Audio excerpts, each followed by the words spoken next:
anamsingizia huyu kasema hivi, anakwenda kwa huyu anamwambia yule kasema hivi, ili mradi waonane nini, wabaya. Kwa kuwa ni marafiki watatu.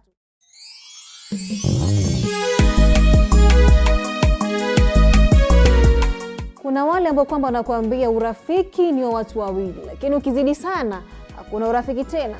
Hilo ni kweli kabisa, maana kuna historia ambayo kwamba imewahi kujitokeza ya marafiki wangapi? Watatu. Lakini katika urafiki ni lazima kwamba kutakuwa na yule ambaye kwamba unampenda sana, ushagundua hilo. Yaani kila kitu mnafanya pamoja. Alafu kuna huyu watatu sasa huwa yuko pembeni kiasi.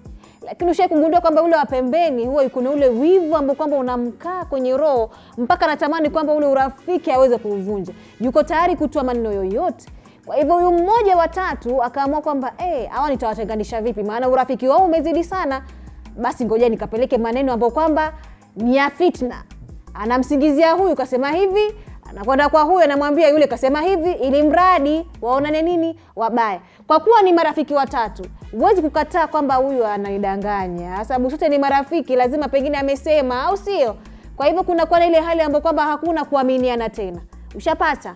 Ingekuwa ni wewe mpenzi mtazamaji, uko na marafiki wa aina hii, ungefanya nini? Hii ni SPM Buzz na mimi ni Bibi Muhammad ndani ya kipindi Hekaya za Bibi.